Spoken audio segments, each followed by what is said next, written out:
presenta Los enigmas de Jesús. Nos encontramos en pleno boom cristológico. Investigadores de todos los campos del saber intentan averiguar con las técnicas más modernas la realidad histórica de Jesús. Solamente unas 30 hipótesis sobre la vida de Jesús nos separan de él, pero siempre se escapa de las pretensiones científicas que, con su metodología, intentan averiguar algo sobre su nacimiento. Millones de personas lo invocan todos los días como al Hijo de Dios. Todos los domingos, los sacerdotes hablan de él en cientos de oraciones y sermones. Se quiera o no, agrade o desagrade, desde hace siglos Jesús está ligado al destino del mundo occidental.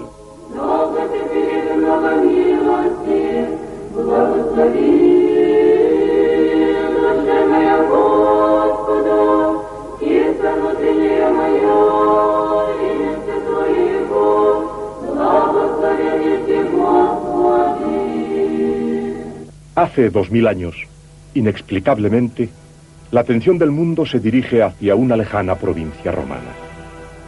Los grandes historiadores latinos, Tácito y Suetonio, hacen difundir por todo Oriente la teoría de que estaba escrito en el destino del mundo que, de Judea, llegarían en aquellos tiempos los dominadores de la tierra.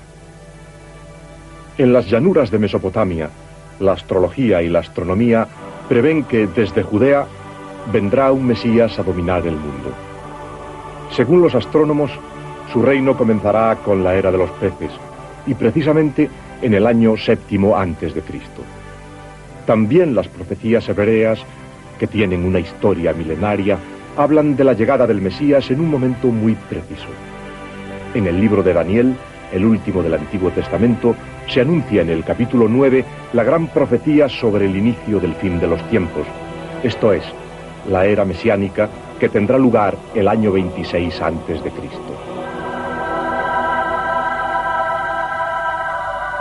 En los años del nacimiento de Jesús, una pequeña localidad situada en la orilla occidental del Mar Muerto experimenta una insólita animación.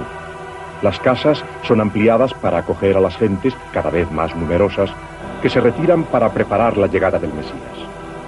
Qumran es el corazón de un movimiento hebraico de un alto nivel espiritual, el de los esenios. Juan el Bautista creció en este pueblo. La vida discurre entre el trabajo y las oraciones, estudios y ritos de purificación.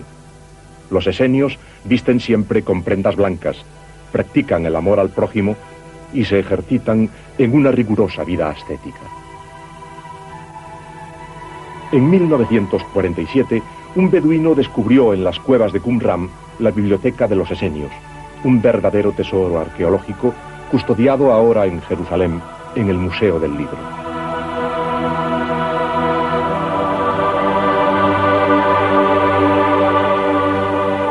En los últimos 30 años, los exámenes de estos manuscritos han permitido averiguar las reglas y las leyes de los tiempos hebreos en los que Jesús vivió, así como las esperanzas y expectativas de las gentes de aquel tiempo.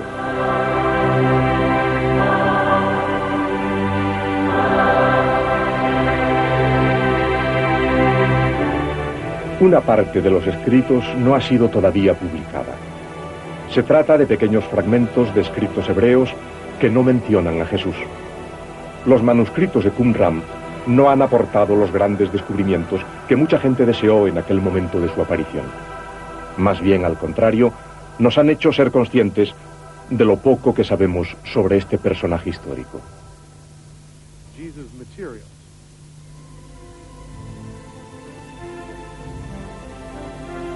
Aquello que dijo Jesús permanece como uno de los más grandes misterios de la historia.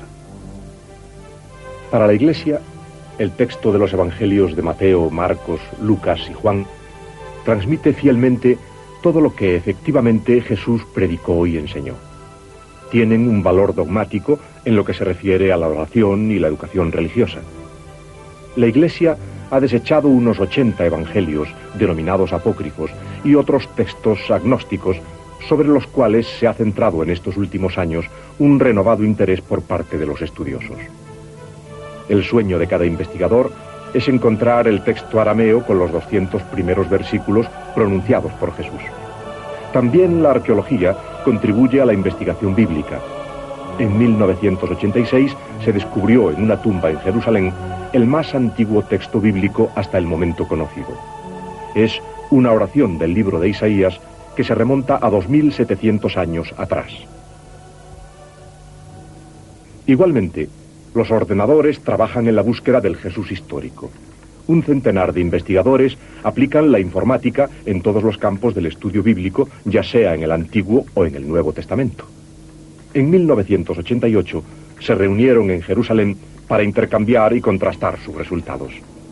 En el pasado, un estudioso era capaz de escribir solo la 10ª parte de todo lo que había descubierto a lo largo de su vida. Hoy los ordenadores pueden memorizar todo lo descubierto en una generación y pueden conservarlo y desarrollarlo para la siguiente.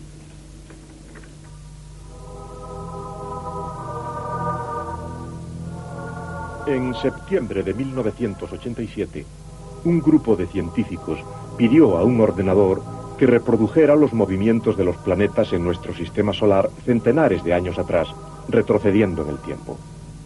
Pero, inesperadamente, el ordenador se paró y dejó de funcionar. No se había estropeado. El ordenador sencillamente se había parado porque había descubierto la falta en el calendario de un día entero. Después de la primera sorpresa, un técnico recordó la existencia de un pasaje bíblico que cuenta cómo Dios congeló durante un día entero el movimiento del sol y de la luna para permitir a Josué continuar el combate contra los amorreos.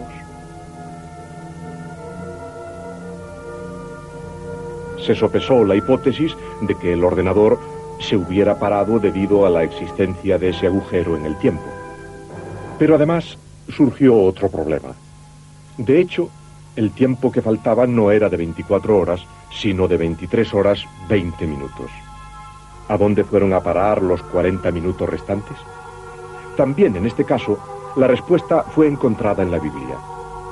Primero en el libro de Josué, donde se dice que fue un día especial, y después en el libro de los Reyes, en el que se narra cómo Ezequías fue obsequiado por Dios, y por señal hizo retroceder la sombra 10 grados, los cuales corresponden exactamente a 40 minutos.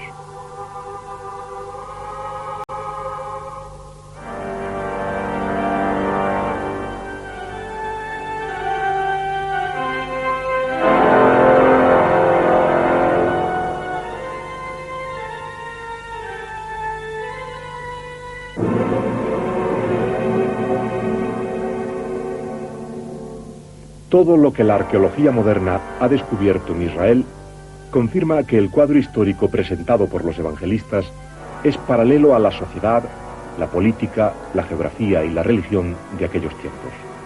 Sin embargo, esto no significa que todos los lugares procedentes de la tradición cristiana sean auténticos. En Belén, en la Basílica de la Natividad, construida en los tiempos de Constantino, los arqueólogos han descubierto tumbas del siglo II pertenecientes a cristianos que desearon reposar el último sueño cerca de la Gruta de la Natividad.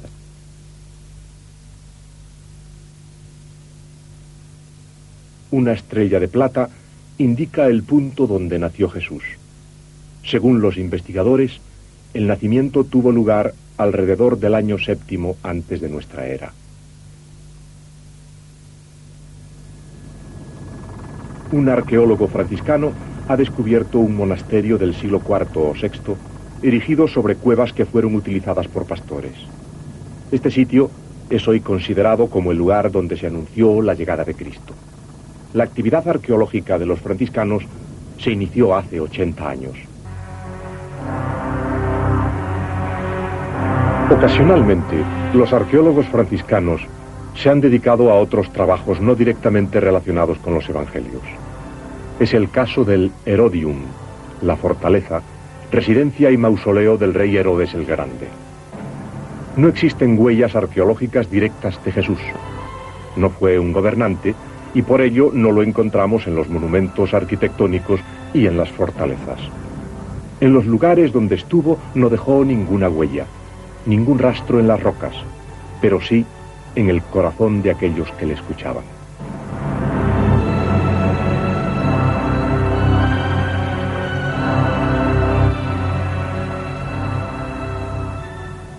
Nazaret existía ya unos 2000 años antes de la Sagrada Familia. Esto ha sido probado por arqueólogos franciscanos. En una basílica mastodóntica construida hace 20 años, están hoy guardados los restos de todas las iglesias precedentes construidas alrededor de la cueva donde vivieron Jesús, María y José. Según la tradición cristiana, en esta cueva el arcángel Gabriel anunció a la Virgen la concepción de Jesús. En los basamentos de la basílica se observan estructuras antiquísimas.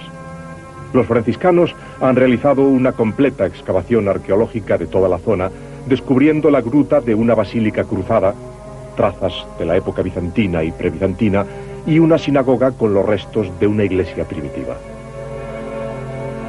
Entre los escombros se distinguen grabados de judeocristianos y peregrinos pertenecientes a los siglos II y III.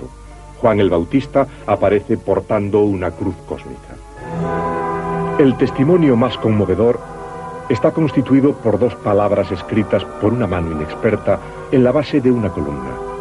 Se trata de las 2 primeras palabras griegas del saludo angelical, Kyrie María, te saludo María. Esta escritura, dicen los franciscanos, es del siglo I y prueba que la devoción a María y su invocación nacen con el cristianismo. En Cafarnaúm, ciudad predilecta de Jesús, los arqueólogos franciscanos dicen haber descubierto la casa del apóstol Pedro. Los peregrinos la han transformado en lugar de culto desde el siglo I. Los equipos de arqueólogos franciscanos continúan excavando en la ambiciosa búsqueda de la sinagoga construida por el centurión romano citado por Lucas. Una excavación en el pavimento actual podría confirmar su existencia. Sin embargo, algunas lenguas malintencionadas insinúan que los franciscanos, cuando excavan, encuentran puntualmente aquello que estaban buscando. Una parte de la antigua Cafarnaúm pertenece a los griegos ortodoxos, que se encuentran confrontados con los franciscanos. Aquí, en octubre de 1987, un equipo de arqueólogos israelíes ha localizado la ciudad de Betsaida, lugar de nacimiento de 5 apóstoles. En las actuales excavaciones que tienen lugar en la antigua Cesarea, se han descubierto las grandiosas estructuras portuarias pertenecientes a la época de Herodes, entre los años 22 y 9 a.C. Se confirma de este modo el testimonio de Flavio Josefo, historiador hebreo del siglo I después de Cristo. En el debate secular sobre los orígenes del cristianismo, ha habido quien incluso ha puesto en duda que Pilato fuera el gobernador de Palestina cuando Jesús fue condenado a muerte.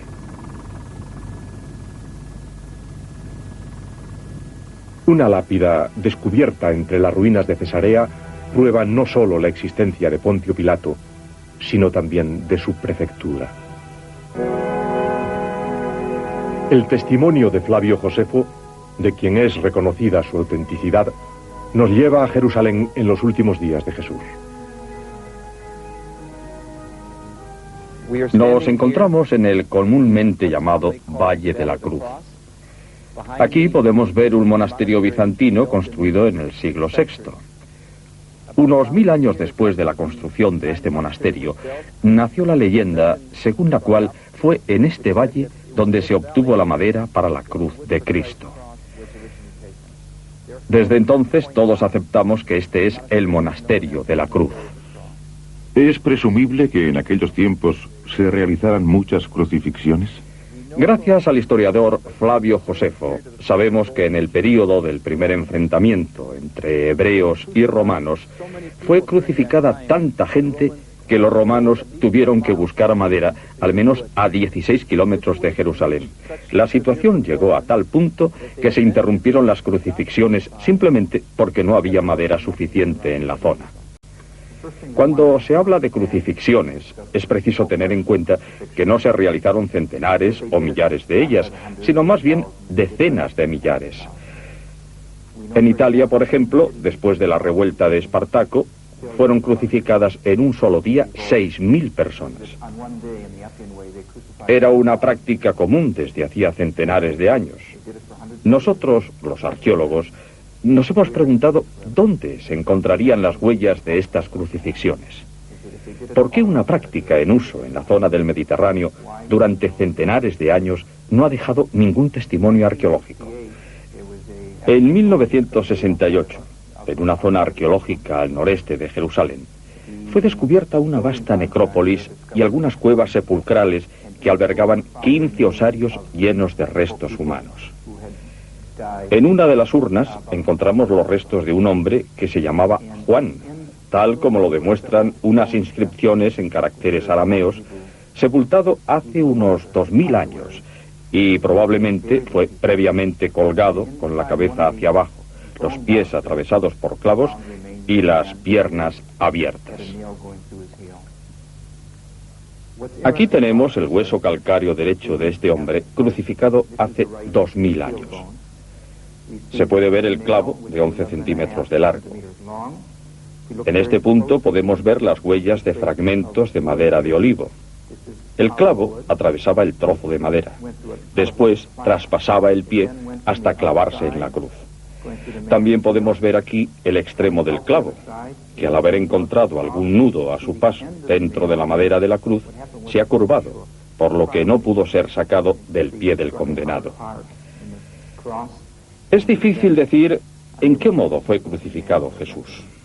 Puedo decir que la mayor parte de los condenados eran atados a la cruz, no clavados a ella. Los condenados crucificados morían por asfixia. Esta forma de suplicio debilitaba progresivamente los músculos de la respiración que estaban situados entre las costillas y el diafragma. El condenado podía inspirar, pero no expirar. Se trataba de una agonía muy lenta.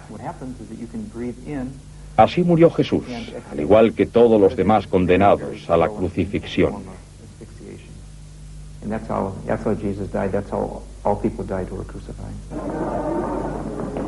La actual Vía Dolorosa no es precisamente la recorrida por Jesús antes de llegar al Calvario.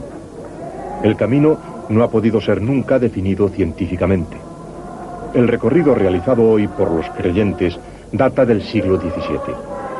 En la Edad Media, los cristianos seguían dos caminos diferentes.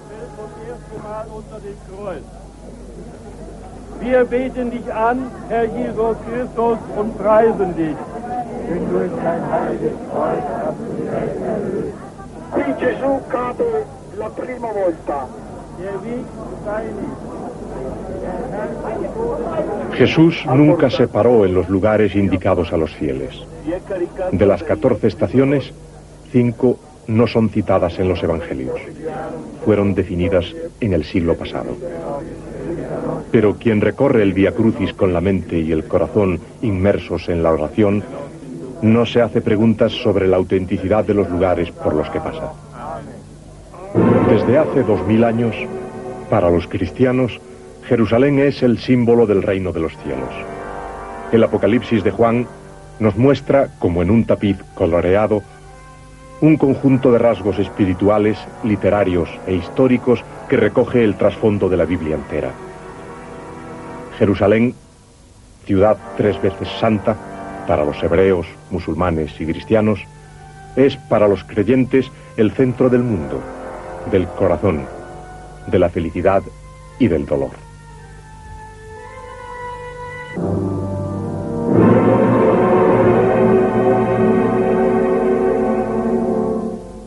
Se ha derramado mucha sangre en la conquista de estos territorios.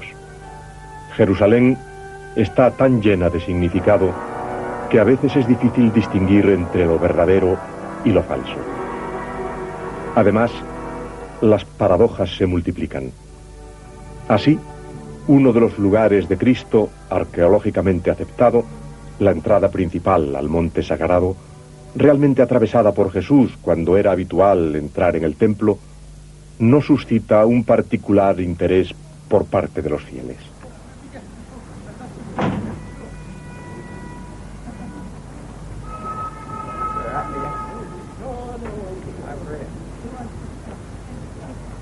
Centenares de millares de peregrinos visitan anualmente un lugar exento de todo fundamento histórico, como es el Jardín de la Tumba. Hoy, casi nadie admite que este sea el Calvario verdadero. Pero los creyentes continúan visitando en masa la falsa tumba de Jesús. Los arqueólogos han identificado la colina del Gólgota, sobre la cual Jesús fue crucificado. En la estructura situada a la derecha de la entrada a la Basílica del Santo Sepulcro, se encuentra englobado un grueso bloque de roca, al que da culto desde tiempos remotos la comunidad cristiana de Jerusalén. Todos los que durante siglos han reconstruido y restaurado el edificio lo han conservado celosamente.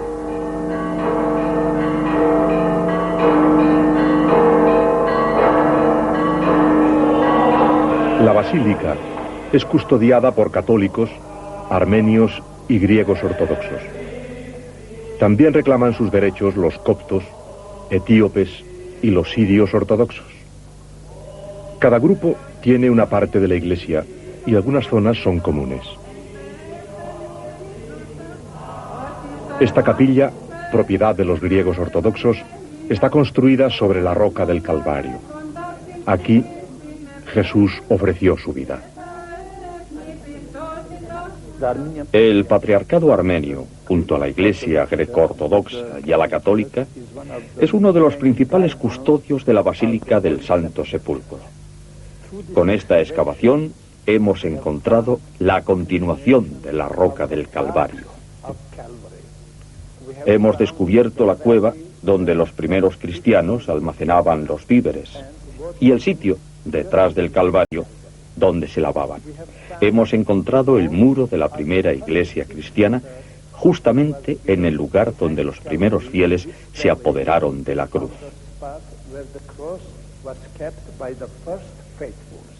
Para hacernos una idea aproximada del aspecto del Calvario, ahora cubierto por la basílica, tenemos que recurrir a los bocetos realizados por los arqueólogos. Así sería, en aquella época, la tumba de Jesús. Una tumba con la piedra rodante, de hecho mencionada en la parte final del Evangelio de Marcos. Tan solo un hombre rico como José de Arimatea, miembro del Sanedrín, podría permitirse un sepulcro como este. Hace 20 siglos que el sepulcro es rociado por las lágrimas de los fieles llegados de los confines más remotos de la tierra. La historia está llena del nombre del Santo Sepulcro y bañada por la sangre que por él fue derramada. En el interior, un estrecho pasaje que estaba cerrado por una piedra redonda nos introduce en el lugar más sagrado de la cristiandad, la tumba de Jesús. La reliquia más importante, en parte porque hace referencia a las páginas más dramáticas de los evangelios, es la sábana santa, conservada en Turín. La sábana se usaba antiguamente, todavía no sabemos desde cuándo, para envolver el cuerpo de un hombre crucificado. Según la tradición popular y religiosa, este tejido divino es la sábana que cubrió el cuerpo de Jesús. Reproduce, con una perfección casi fotográfica, el rostro de un hombre.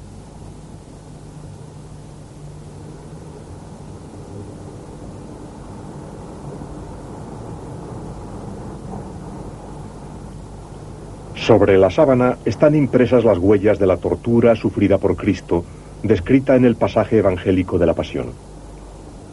Los expertos han individualizado manchas de sangre, heridas en el cuero cabelludo causadas por la corona de espino, tumefacciones en el rostro, lesiones debidas a los latigazos romanos y la perforación del costado a la altura del corazón. Las investigaciones científicas sobre la sábana santa son realizadas desde hace muchos años. Las conclusiones de los estudiosos llenan las bibliotecas. En nuestro mundo nada ha creado más estupor y curiosidad que esta pieza de lino perteneciente a tiempos tan lejanos. Existe una correspondencia proporcional entre la sábana y la losa donde fue depositado el cadáver. Multitud de especialistas han examinado el tejido pero ninguno ha podido jamás explicar cómo se formó la imagen. Se han hecho hipótesis con posibles causas naturales y sobrenaturales. Reacciones químicas debidas a los humores corporales y a las sustancias empleadas en la sepultura, o un flash propio de la misma resurrección, como una segunda creación escondida en la tumba de Jerusalén. El misterio es absoluto. Acuden a la mente los versículos del Eclesiastés. El sabio dice que sabe, pero no puede llegar a saberlo. Un grupo de investigadores dirigidos por el profesor Giovanni Tamburelli, miembro del Centro de Estudios e Investigaciones de Telecomunicaciones de Turín, ha conseguido obtener en el ordenador una imagen tridimensional del rostro y el cuerpo envuelto en la sábana.